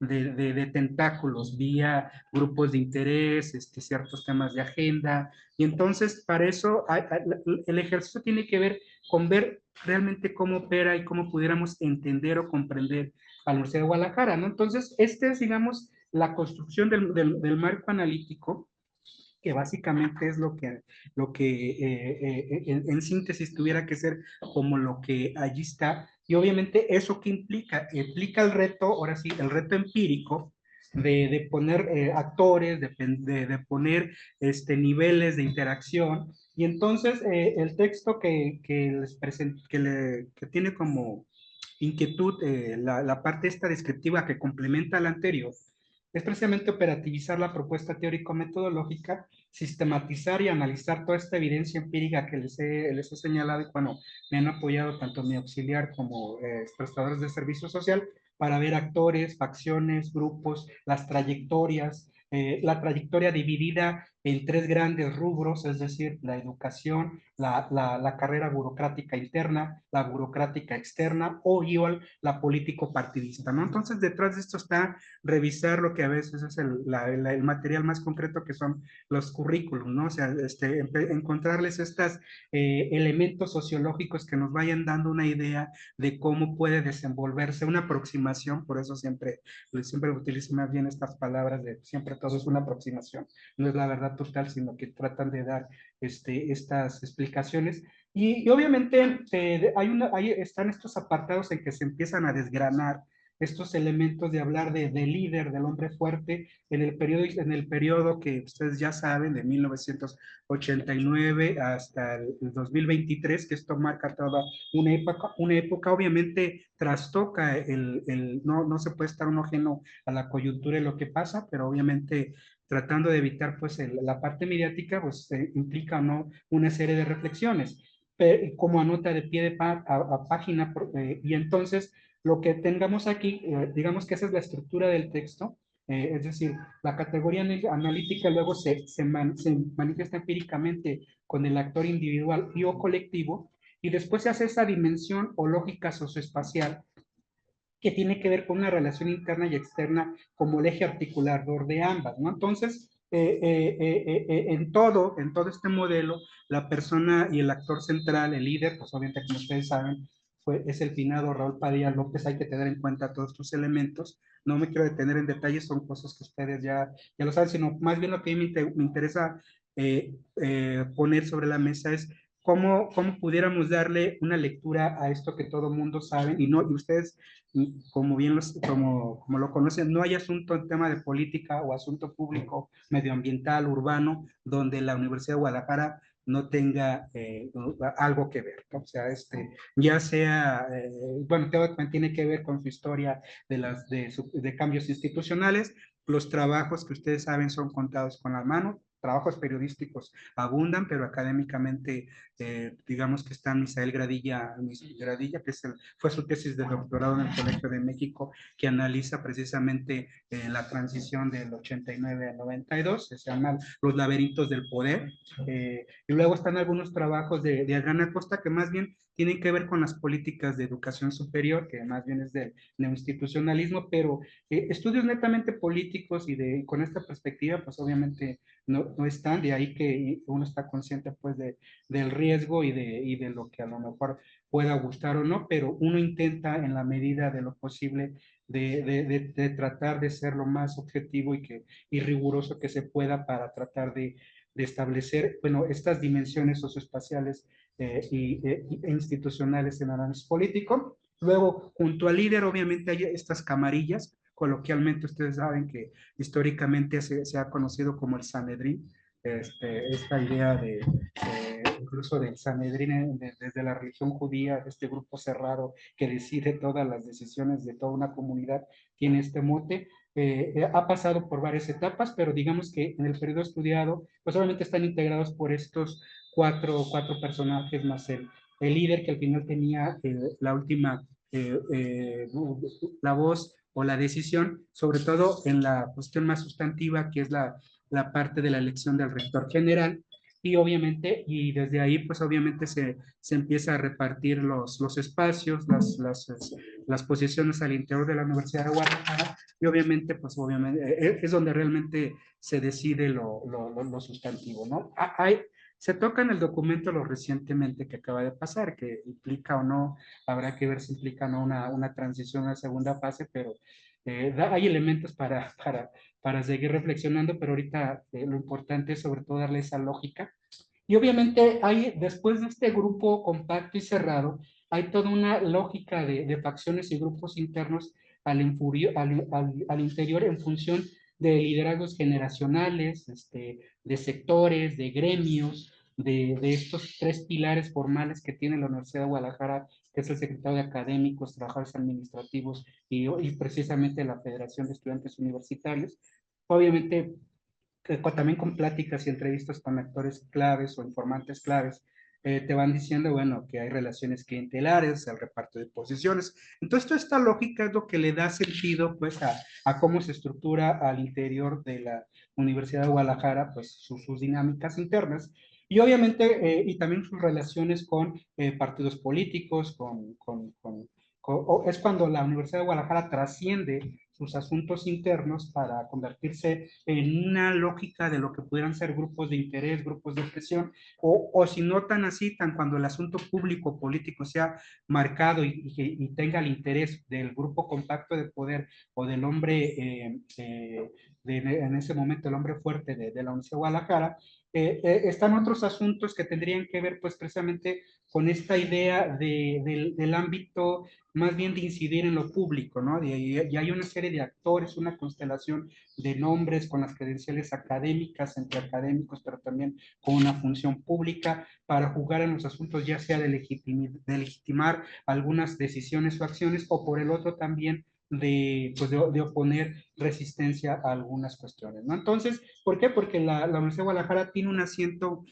casi garantizado en cualquier asunto en el Estado, además de que la Universidad de Guadalajara tiene presencia, es la única universidad estatal que sí realmente es estatal al tener con este asunto de, yo no le llamo descentralización, más bien es desconcentración, porque al final de cuentas todo está centralizado burocráticamente, no hay, lo vivimos y lo sufrimos, ustedes saben que todo vaya, tiene que llegar al abogado general, pues, entonces no es tanto. Y veo, y está esta parte en estas dinámicas internas que precisamente tiene que ver con las redes y esas relaciones en el espacio público y político, con la participación abiertamente político-partidista directamente de actores, digamos, en función de estas jerarquías al interior de las dinámicas de la Universidad de Guadalajara, pues obviamente que tienen que ver pues, desde el uso y completo total del PRD hasta la creación de Hagamos, o también posiciones políticas en otras diferentes fuerzas partidistas, pero que no dejan de tener la lealtad o diríamos, la, los acuerdos o los compromisos con estos grupos que todo el mundo sabemos que es el grupo Universidad de Guadalajara, porque precisamente todo nace de la inquietud, pues todos hablamos y decimos que es el grupo UDG, ¿no? O sea, ese es el reto analítico. El grupo UDG, como estas cosas que decimos, bueno, cuál es la existencia real, concreta, empírica, y eso nos lleva realmente a darle, como les decía, darle, tocarlo, palparlo, observarlo. Entonces, pues básicamente eso es lo que les puedo decir porque el texto está más enfocado a describir todo esto que aquí se les planteo de manera de fotografía, pero que tiene que ver con una narrativa ya más concreta, con nombres, apellidos, con anexos que están dando cuenta de las trayectorias y con asuntos que precisamente hay que contextualizar y que nos dijéramos, la utilidad del análisis político tiene que ver precisamente con el mapeo de actores y precisamente que puede ayudar para la toma de decisiones y la creación de escenarios posibles en el corto y mediano plazo, ¿no? Entonces, esa es como realmente la importancia de esta perspectiva y que precisamente yo aquí con esto concluyo y les vengo a plantear y que en el texto está desarrollado de manera más detallada y a la medida de lo posible clara. Eso. Muchas gracias, doctor, por su brillante participación.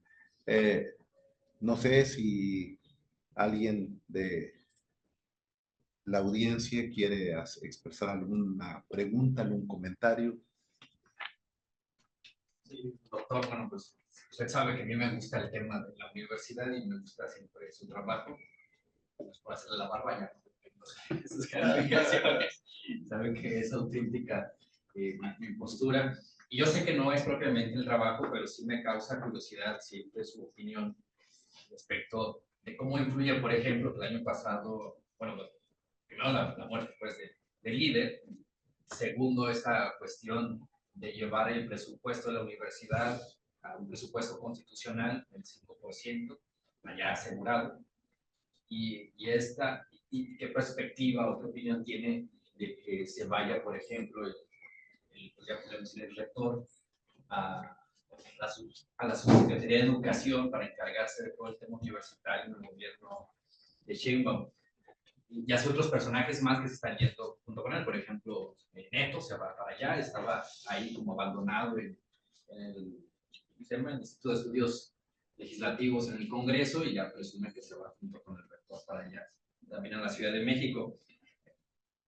Entiendo que su estudio, insisto, no es al respecto, pero pues, su opinión siempre es interesante. Claro. De pronto a mí también me da la impresión de que la ODG es como un gran partido político. O sea, yo encuentro paralelismos entre cómo opera y funciona y un gran partido político que incluso tuvo su partido político, ¿no? Es como, o sea, me parece interesante el estudio porque yo siempre he visto lo de que como esta caja negra de David Easton, no sé realmente qué pasa, pero sale, hay inputs, outputs y no sabes qué pasó, ¿no?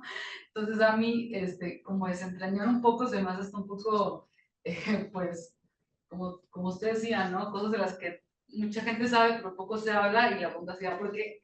Bueno, ¿por qué? Porque son intereses muy específicos, ¿no? De por medio, que claramente, pues, están de alguna manera todos metidos, ¿no? Entonces, a mí, digo, se me hace algo muy interesante y yo sí encuentro como muchos paralelismos entre la universidad y cómo opera un partido político, ¿no? Bueno, yo voy a comenzar, si no tienen otra pregunta. ¿Sí? Bueno, precisamente el análisis político ayuda mucho a guiar escenarios y generalmente, eh, por ejemplo, hoy estaba leyendo una columna de precisamente en Conciencia Pública, precisamente no recuerdo el periodista, y la lectura me pareció muy interesante. No es la primera vez que alguien se va al gabinete y luego dice, pero la historia nos dice que precisamente no ha beneficiado nada a Jalisco. Y estaba haciendo una lectura en el sentido de que obviamente en el mediano, bueno, de cara a las elecciones locales y luego las del gobernador del estado, pues obviamente ya se perfila Ricardo Villanueva como un candidato natural. Bueno, pero que se tendría que, se tendría que confrontar con el doctor Lomelí por de esos puros, entonces están como estos rejuegos, pero decía, bueno, Ricardo Villanueva Lomelí es un candidato de la derrota, ¿no? O sea, no lo dicen, ha habido derrotas, ¿no? O sea, no por las razones que sean. Y yo no sé hasta qué punto en el electorado, pues en el electorado, porque también fue con el Raúl Padilla, cuando fue diputado, puede ser como el América, ¿no? O sea, puedes ver como que a lo mejor su estilo político es, pues más bien como el América me refiero a que tiene más los negativos hacia afuera que hacia el interior, que su estilo es más de estas, lo han dicho, lo dicen los periodistas, los que lo conocen, que se meten en esas cuestiones más psicológicas, pero yo ahí no me meto, que es un estilo de política de ser de lo oscuro, de abajo. Y entonces todo esto tendría que ver más bien de la pregunta de fondo es, los universitarios en la Universidad de Guadalajara, en la comunidad académica, yo sé que es difícil a veces hablar, pero precisamente plantear las cosas sin necesidad de entrar en la grilla, en las luchas de poder, siempre los debates son muy, porque la Universidad de Guadalajara sí tiene estos elementos para a lo mejor lograr esa transición que está pendiente, pero que no sabemos. Pero precisamente esta lectura que tú decías de Ricardo Villanueva, que se va a la Secretaría de Educación Superior, pero pues una foto a un lado de Mario Delgado, después va a traer muchos negativos, ¿no? Por todo lo que viene en otros ámbitos, ¿no? Pero aquí lo interesante es que permitió esta relación anticipada, algo que no se había visto, se medio cumple con el proceso de una elección, ahora sí elegir a lo mejor no una política, un político, los tiempos de mujeres también juegan, pero precisamente algo que a lo mejor fue un proceso muy limpio, a diferencia de otros, ¿no? Bien llevado, el Consejo Federal Universitario, hubo mayor juego, o sea, a lo mejor puede venir lo más importante realmente es que sí, también en esta lectura es que el grupo, la camarilla, pudo ¿cómo se dice? Procesar los conflictos internos y no hubo una guerra, porque la Universidad de Guadalajara también ha sido una historia de pistola y de violencia, ¿no? Creo que eso hay que irlo valorando. Yo siempre soy de la idea de que son grandes pasos, por lo menos plantear las diferencias y canalizar los conflictos en estos márgenes, pero entonces también corresponde a todos los que somos de la Universidad de Guadalajara de alguna forma directa o indirectamente, es comenzar con estas cuestiones de que las diferencias o las disidencias no son asuntos personales y obviamente se tiene que cuestionar, o sea, son recursos públicos y estas visiones patrimonialistas no van, o sea, entonces si alguien lo dice y se ofende, pues entonces hay que cambiar ese chip, ¿no? Entonces, pero son relaciones de poder ahí lo que uno tiene que tener en cuenta, pero pues ahí está el asunto.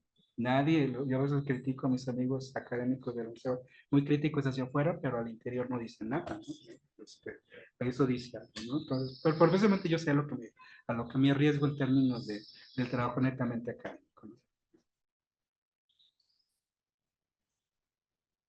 Tengo una pregunta. Entonces, usted diría que el control está dividido, digamos, pero también en el Consejo General Universitario, o sea, ahí es donde realmente reside el poder, ¿no? Se legitima, diríamos. Se legitima. No sé. Y hay alguna, digo, no sé si es parte de su estudio, la verdad, no lo he leído, pero hay como forma de saber cómo está dividido, cómo está conformado políticamente, pues no tanto como constitucionalmente. Sí. Pues es una invitación realmente a leer el texto, es una interpretación, es un mapeo, precisamente tiene que ver con todos estos pilares formales del sindicato, tanto administrativo como académico. Y obviamente, y dentro de esos tres, el más fuerte, el brazo político, es el de la Federación de Estudiantes Universitarios. Si Pepe recuerda, hubo un momento en que Alberto Cárdenas quiso quitarles las prepas a la FEU, pues, que tienen que hacer el bachillerato en la Universidad de Guadalajara en educación superior, pues porque son los, pues, aventar chicos a la calle y usarlos como grupos de choque es más fácil, ¿no? Ya con estudiantes o mayores de edad o con que están aprendiendo a ser ciudadanos o más críticos, ya no los puedes usar como tal, ¿no? O sea, son esos elementos que ahí están y que da para mucho, pero lo que yo doy nada más es como una fotografía para entender, como diríamos, cómo opera la Universidad de Guadalajara. Pues esa es una interpretación que ahí está, ¿no? Y en cada asunto, te basas en lo metropolitano, en lo medioambiental, en la UDG, no aparece en la Universidad de Guadalajara. Es lo natural. Muchas gracias. ¿Cuál es el reto explicativo del modelo sin el líder y dónde quedaría el rector general? Esa es una buena pregunta que ahorita nomás puedo lucubrar y la tengo en otra pie de página. O sea, después de este proceso que se adelanta la sucesión, porque por esta promesa que también se retrasa por las razones que sean y que se adelanta el proceso sucesorio, hay una lectura que a lo mejor le da pie, precisamente Ricardo Villanueva es el primer expresidente de la FEU que se convierte en rector general y que también ha tenido una carrera política más sólida que los demás expresidentes de la FEU, más fuerte, ¿no? A pesar de que haya sido derrotado abiertamente. Pero una lectura es que si hace un buen trabajo, si afianza también con los intereses que tenga Morena, por el caso de Jalisco, le pueden permitir entrar al Sanedrín y ahora sí tener esa posición. Y entonces después los otros también, tiene que haber un cambio generacional, eso es obvio, porque no son eternos, pero yo no sé más, solamente lo que yo observo y lo que yo interpreto, pero es el momento en el que se tienen que hacer muy buenas lecturas para aprovechar esto y no solamente sea un asunto de relaciones de poder, sino que realmente haya una transformación sustantiva de la Universidad de Guadalajara, como en su momento fue la modernización, en el marco de la modernización educativa, que fue el ascenso de Raúl Padilla. O sea, su discurso fue ese, en el marco salinista y todo eso, la red universitaria. O sea, yo creo que es un momento para leerlo y hacer precisamente un cambio generacional. O sea, es necesario. ¿De qué tipo? Yo creo que a los modelos porque la Universidad de Guadalajara históricamente está ligado a un hombre fuerte, ¿no? A un cacique. Yo creo que es el momento yo soy de la idea de que detesto a los hombres fuertes, que existan, pero que haya más bien una serie de que el poder esté más fragmentado, que haya más negociación, pero cuando eso no ocurre. Yo no creo que vuelva esta figura, es decir, no creo que alguien ocupe el lugar de No, esta persona. No lo hay ahorita, yo no lo veo. Yo creo que más bien se va a repartir entre los... La balquinización, pues ya depende de quién vamos a pelear, ¿no? Esos son puras especulaciones. No tenemos bola, pero ahí está, tu pregunta es esa. Yo creo que es un buen momento para eso es lo que hacen los líderes y los políticos, saber los momentos. Uno nada más, ellos son toreros, uno es cronista taurino, nada más observa, ¿no? Pero ellos son los que saben lidiar con eso, ¿no? Los tiempos. Entonces, como consejeros, o analistas, consejeros del príncipe, de lo que pudiéramos decir. Es el momento indicado para que la Universidad de Guadalajara entre a una siguiente etapa, pero pues no depende de uno, de todos, creo que. Pero yo tenía una pregunta para ustedes, colegas, pero no sé si ustedes. Adelante. Bueno, no para estimular el debate, digo, Sí, cómo no. Bueno, me preguntaba con Pepe, siento investigación, sobre todo es muy interesante, ojalá lo vea la investigación más amplia, ya yo sé que va a llegar a feliz término, es, por ejemplo, si has encontrado subgrupos o facciones articuladas a partir de agendas, de temas, o sea que el empresariado obviamente no es homogéneo, o sea que si también lo has mapeado, eso es por un lado. Y para ti, estimado Mariel, por ejemplo, sí, yo soy de la idea de que las élites articulan históricamente los territorios, pero en esta etapa también de transición, en estos reajustes, la integración de nuevos miembros integrantes con credenciales académicas y capacidades, ¿por qué esto no se ha traducido en la región, tú que vives ahí la conoces, en mayores esquemas o marcos de gobernanza para resolver problemas que ya cuando nos toca hablar de políticas públicas sabemos a qué nos referimos? A cuestiones medioambientales o a cuestiones metropolitanas, ¿no? O sea, ¿dónde está la explicación de que todo ese potencial de actores tengan pues, para resolver problemas territoriales y que beneficien a todos, ¿no? Entonces, ¿por qué? Sí, ese mapeo me ayudaría mucho para toda una estrategia de diseño e implementación de políticas públicas. Correcto. Bien.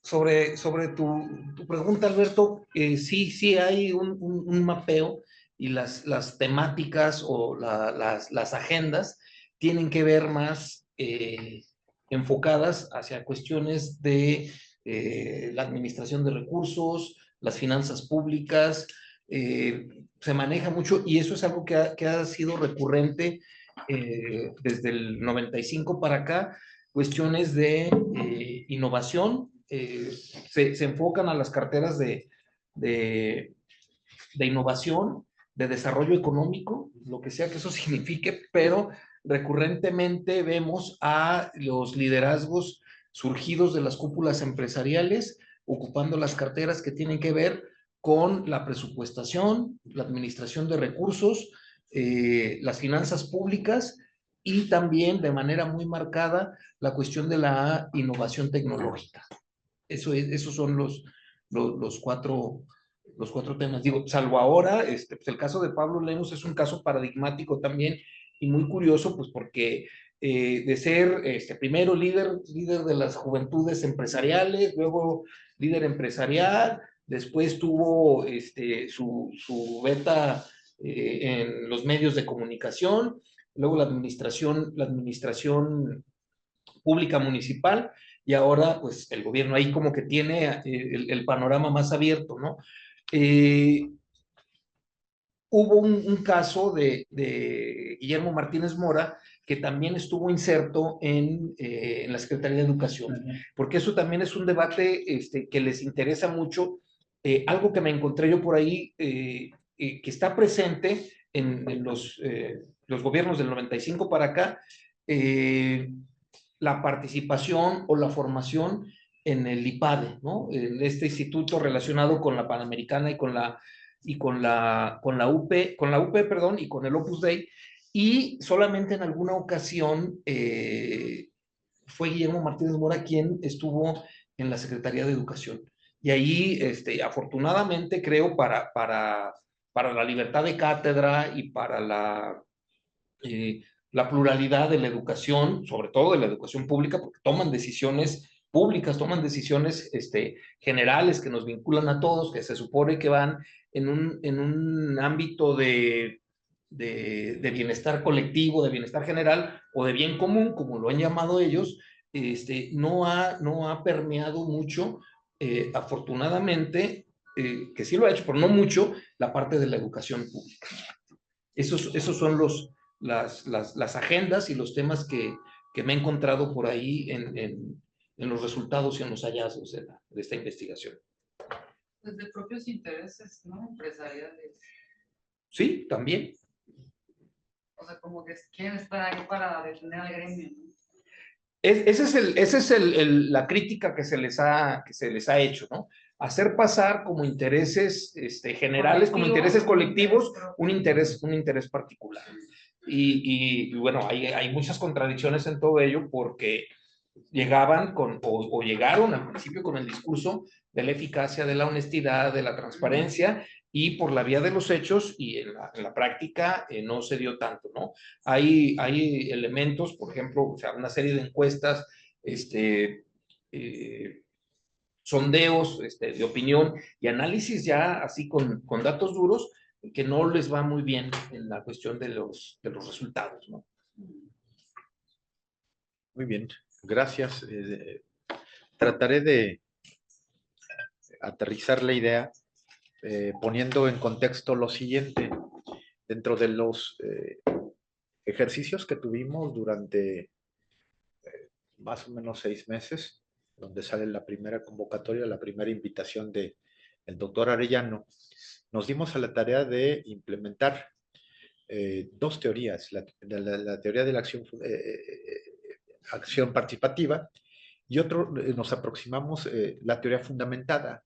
Empezamos a hacer una especie como de mapeo muy interesante que nos arroja de una cantidad de 44 personas, 18 que eran los principales hacedores y que seguían vivos y que tenían la posibilidad de dar el testimonio de lo que sucedía en los territorios, desde el grupo de los 30, desde el grupo de Rotarios y desde los que decidían en el ambiente político, la agenda de lo político.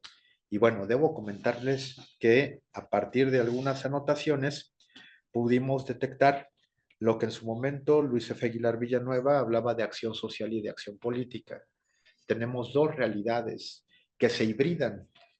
Una realidad totalmente pulsional, totalmente de asuntos de banqueta con la gente que vive y padece la ciudad, y otro escenario donde los que están tomando las decisiones se mantienen de manera perpetua en un proceso de acomodo plutocrático, de aristocracia y de decisores para no un corto aliento. Entonces allí hay ya un choque muy interesante de lo que aspira uno como Juan parroquiano y lo que están entendiendo los que asumen la responsabilidad constitucional, que de entrada alguno de los personajes de la vida política decía que para poder entender la política hay que estar preparados para ser, no ser y dejar de ser. Y parece que eso no les queda muy en claro a los que estaban sentados en el tema de los territorios, las decisiones, la composición de las agendas, y entonces había una especie como de divorcio natural. Y lo digo porque en alguno de las agendas, en la construcción de los espacios de lo público, nos tocó decidir, digo, nos tocó aquí también con Luis Arturo Macías como el coordinador y yo fungiendo como otra figura que de alguna manera teníamos el contacto con el ciudadano, tenía pues, una especie como de un sinsentido para que platicar. Y entonces, ¿cómo etiquetar el presupuesto público para transformarlo en una acción colectiva que responda a las necesidades del ciudadano? Sí, los tiempos de la federación, los tiempos de la liberación de los recursos estatales eran totalmente los tiempos a las dinámicas del municipio. Aquí te estaban pidiendo, por ejemplo, los empresarios en un tema de inundación, de granizadas de las más fuertes, cómo hacíamos frente para meter una draga marina, para poder sacar las máquinas que se había arrastrado la corriente. Y bueno, vámonos al tema del plan de N3 y los seguros correspondientes. Ok, lo entendemos dentro del papel, pero para transitar de la ejecución del recurso de manera directa para que el municipio pudiera hacer el compromiso de limpiar territorios, de dar la cara a los individuos, pues había una especie de choque con la realpolitik. ¿Cómo justificarlo? ¿Bajo qué dinámica? Y precisamente los territorios, unos territorios que están heterogéneos de entrada y donde las necesidades ni siquiera se asoman como un verdadero buque insignia, sino más parece una punta de iceberg, pues también tienen unos, permítanme el término de nueva cuenta, intermediarios que trabajan de manera soterrada en los márgenes de la Constitución, los márgenes legales, y donde se tienen bajo este proceso que comentaba Jesse Keldror, tanques pensantes que bien pueden hacer las cosas, hay realidades que sobrepasan, donde el mismo boicot interno en los mismos territorios para tener decisiones o para sentar a negociar el gobierno iban en detrimento de quemar la casa aunque estuvieran ellos dentro. Los distintos actores donde te ponen ultimátums que si no los aceptas es una declaratoria abierta y franca de guerra. Entonces, cómo estar poniendo los termómetros para hacer funcionar las actividades gubernamentales, van de la lógica de la acción social a la lógica de la acción política, a la lógica de la acción informal. Entonces ahí tendremos tres cierto tipo de niveles donde la representación de las decisiones, la interlocución del gobernante con la población y con aquellos que no están dentro del radar de lo legal, pues sí se crean acciones intencionales. Si tenemos acciones causales, acciones intencionales, y nos deberían llevar a un sistema de valores que a veces ni siquiera se consideran para poder construir nuevos escenarios. Nosotros tenemos una colindancia también muy curiosa, digo, en la región Ciénega 4, donde los límites y las fronteras permiten que otro tipo de actores con otro tipo de intereses no legales, no legítimos, sino legales, disputen los territorios, pero bajo unos incentivos que desde Seborski se le conoce como incentivos pretorianos. Son sujetos que desde el chantaje, desde los intereses facciosos y de atomización de territorios, juegan a un dilema del prisionero: suma negativa, suma cero. ¿Qué hacer? ¿Cómo entender? ¿Cómo hacerlos integrarse al mismo esquema legal, constitucional, para hablar de gobernanza y gobernabilidad? Pues entonces tendríamos una especie como de lenguaje arameo no traducido por chinos. Allí es donde creo yo que los objetivos futuros de valía común, con los sujetos asociados de vincularse con el sector de lo público, pues sí traen un desfase impresionante, y lo hemos comentado con el doctor Alberto en otros foros. Los temas metropolitanos, las fronteras, la composición de las élites que se trabajan y los grupos dominantes dentro de estas mismas fronteras fungen como cartabones que tarde o temprano, dentro de sus intereses muy particulares, están con lo que también señalaría en su momento Pareto, residuos y derivaciones de la lógica del poder.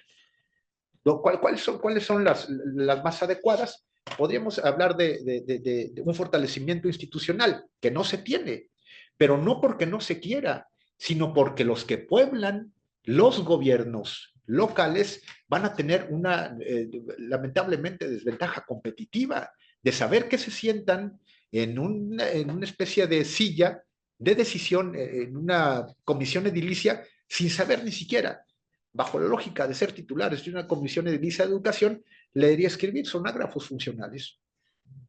Entonces, ¿cómo empiezan a definirse las cosas? Pero eso sí, dentro de la jaula de hierro weberiana, tendríamos unos liderazgos totalmente tradicionales, pero con un carisma altamente rentable. Entonces, bueno, que se quede porque conoce a los directores de las escuelas, son sus parientes, están dentro de estas dinámicas y además ayuda a la comunidad. Sí, pero la voluntad no necesariamente va de la mano con el ejercicio tácito del poder y hasta dónde tienen los alcances de estos mismos, ¿no? Allí, los procesos de formulación y decisión de leyes y hacedores de la política, pues te hacen una especie como de laberinto, donde cuando medianamente alcanzan la expertise necesaria para tomar decisiones, por ejemplo, al presentar un punto de acuerdo, pues ya se tienen que ir. Si bien es cierto que ahorita se está debatiendo sobre la reelección y que ya hay un posicionamiento federal y donde tuvimos ejercicios de ratificación y revocación de mandato en su momento, pues los presidentes municipales daban por resultado en estos territorios, principalmente Ciénega 4, que tendrían que empezar con un nuevo equipo de gobierno, porque los anteriores necesariamente se quedaron con resabios de viejas prácticas que no te llevan absolutamente a nada propositivo de construcción de bienestar y calidad de vida. Creo que ahí podríamos empezar a entender que las políticas públicas que se implementaban iban a ser totalmente sesgadas o bajo intereses donde la mayoría no necesariamente pudiese incidir en tomar las decisiones en lo colectivo, sino eran decisiones, como lo comento, de pequeñas camarillas, de pequeños grupos o de accidentes derivados por otros que no estaban dentro del sistema, ¿no? Estos grupos que se dedican precisamente el chantaje a partir de el plomo y el fuego, ¿no? Con eso medianamente terminaría la respuesta.